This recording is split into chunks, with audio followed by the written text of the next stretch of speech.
Welcome back to the Drunk on Writing Stephen King Dissection series, brought to you in part through the patronage of Ariya Norinth. In this episode, I'm introducing something a little different. Dissection addendums. Basically, bringing new content about an old topic. For instance, in this episode, we're highlighting the 2002 NBC TV adaptation of CARRIE, directed by David Carson, who also helmed Star Trek Generations, written by Brian Fuller, who you may also know from various Star Trek series, or perhaps Hannibal, among many others, and starring Angela Bettis in the lead role. Wait, so why are we talking about this episode now? Well, if you watch the Stephen King Dissection series from the very beginning, you might remember that I flat out stated that my plan was to only talk about the chief adaptations of any given writing. So for the first CARRIE, the first episode was CARRIE, we only talked about the 1976 De Palma movie. For The Shining, we only talked about Stanley Kubrick. And for Salem's Lot, we only talked about the initial TV adaptation. And I had planned on following that strategy going forward until a viewer, a reader, a listener, whatever you guys want to call yourselves, reached out and said, hey, why not talk about everything? Just because it's not the chief adaptation doesn't mean that something doesn't bring something special or something new, something unique, and you should probably talk about it. And I agreed, and I changed up my strategy, but I never went back and added to those originals. So now, here we are. There was a nice little space between this and being able to watch Apt Pupil, so I said, why not?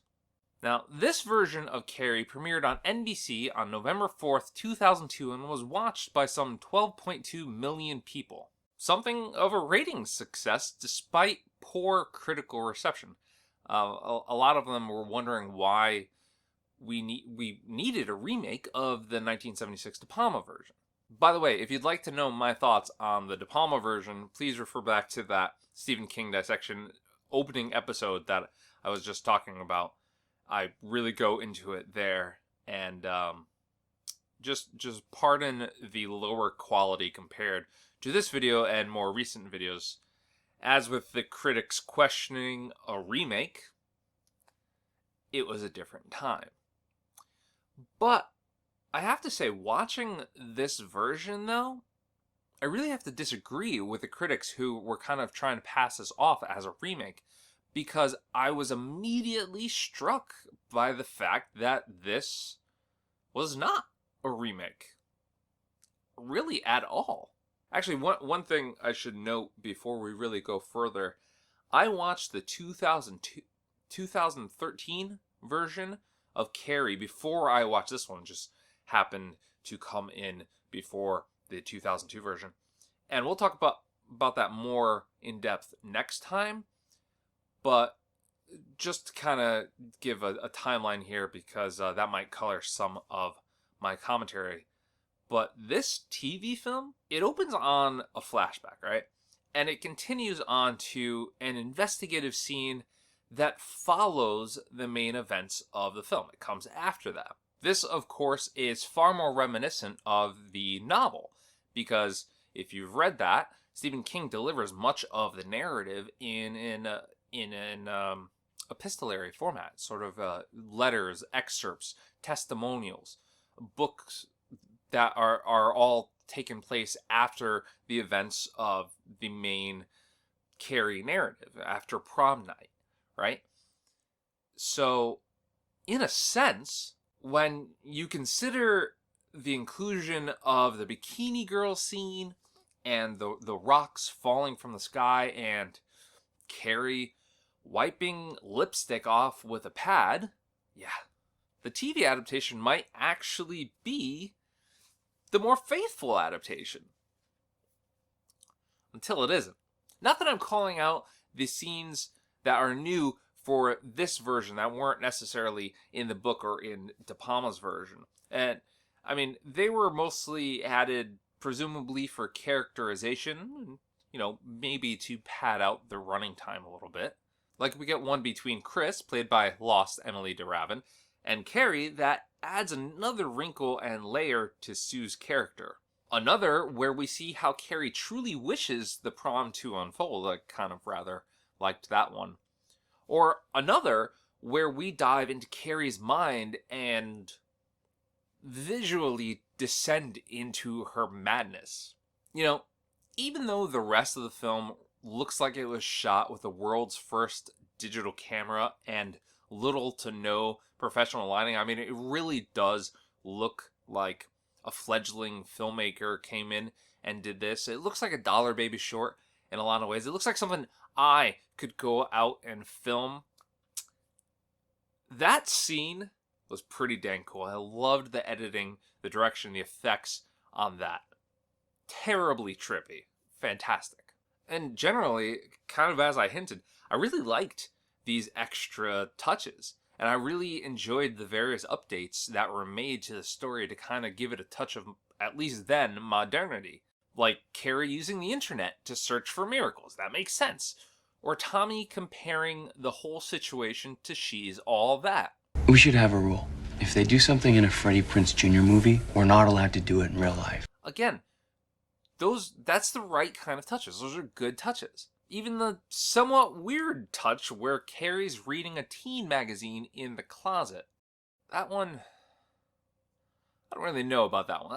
That was a little, that kind of really took away from the closet, didn't it? It kind of, like, oh, you're shoving me in this closet, but I'm going to read my magazine and it doesn't really matter. Something about it just irks me. It just doesn't feel right. And then there's the end. And we really need to talk about the end because it is a wild departure from the book and the other adaptations. Carrie lives.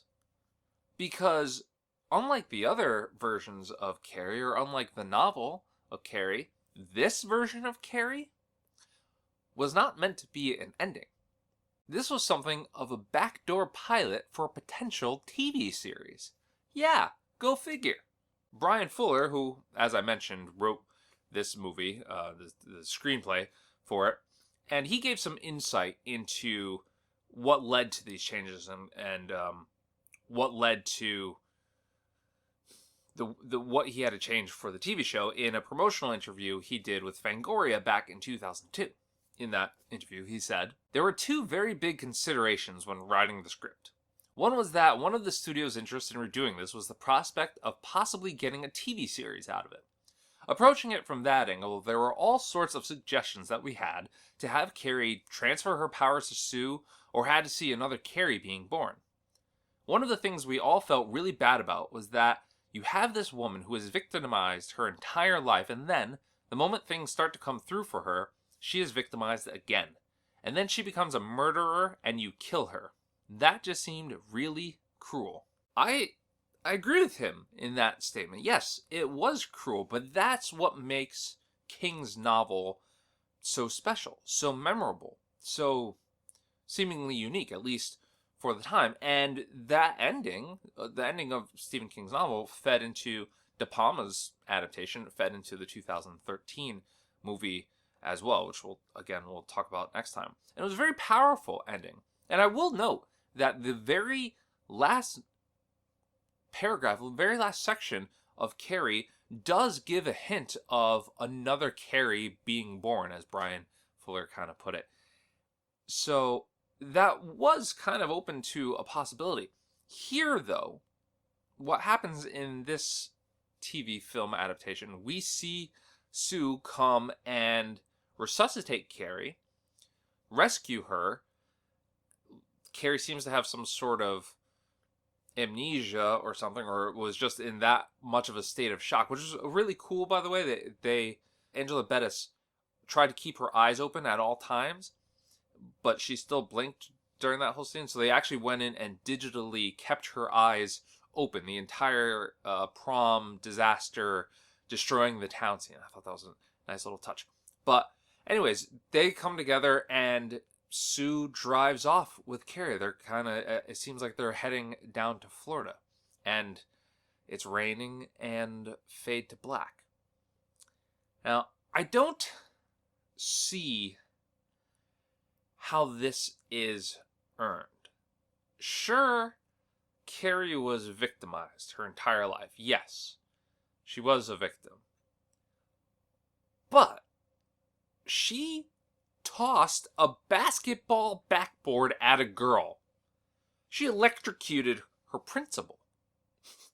She burns down half the town to the ground and kills 234 people. And she gets to live. She gets to go out, and we're supposed to be okay with that. Sure. Fuller tried to further justify this change, saying, Angela Bettis, who plays Carrie, gave the character such a strong core, and we felt that we couldn't turn this character, who was so sweet, into a murderer and then kill her. We wanted to give her another chance. We wanted to see her blossom and triumph over this instead of losing again. Redemption. Okay, sure. But just imagine a mass murderer as a protagonist. I mean, Brian Fuller would later sort of explore that with Hannibal, but was Hannibal ever really the protagonist? And I mean, not at least in the true general sense. He was sort of the lead antagonist, I think. I don't know. It's a complicated show. But Fuller did later admit in a 2006 interview with CBR that he never thought the movie would actually be picked up as a series. He didn't feel it was actually going to happen. But imagine if this show had been picked up, especially in light of the many mass shootings that we've had, the mass killings, school shootings. I mean, Carrie obviously plays to that sort of certain event, right? It's telekinetic, but it's a telekinetic school shooting, right? How would a series like that be looked back on today? Certainly not with any sort of the nostalgia that people look back on series like The Dead Zone, right? But what would that show have been exactly? Fuller, who, along with Bettis, was signed on to the series, dropped us a few clues. He said, what's interesting is that you let the character off the hook by killing her. She doesn't have to deal with the guilt or the remorse or the responsibility if she is dead. If she's alive, all that stuff will be doing a tap dance on her head for her entire life. He also noted that he wrote the outline for the very first episode, the following episode, so I guess the second episode, or the first episode of the series following the movie, whatever you want to call it, it's the next episode. And had all the elements in play for a series with Carrie on the road with Sue and what would happen in the wake of prom night. Sue and Carrie would also, according to DreadCentral.com, be helping out others with telekinetic abilities. And I'm certain that before too long, maybe at the season 1 cliffhanger, we would get, Sue is pregnant with Tommy's baby kind of hint. Considering that one bit of rather egregious dialogue. I can't believe Tommy's going along with it. He's been very agreeable since we started having sex. Right on. That's, I gotta say it, that's a series that I'm rather happy never materialized. Angela Bettis was pretty great as Carrie. She might be the closest we have to the novel's version of Carrie. And the writing was pretty decent, to say the least, and explored some interesting ideas that we haven't seen in other Carrie movies. But there's not much this adaptation adds that we really need. So, honestly, I don't really mind the idea of this all going up in flames. Yeah, I said that. This has been the first Stephen King Dissections Addendum. Hopefully you enjoyed it. Like the nice little format of focusing on just the one adaptation. Next time, we'll be diving into that 2013 adaptation that I kept mentioning and bringing up and seeing how that one fared. Spoilers, it fared a little better. Kind of liked it, not gonna lie. But until then, be sure to give this episode a thumbs up if you enjoyed it. Please leave a comment below and head on over to drunkonriding.com to support the show. Until next time, cheers. And as always, keep on riding.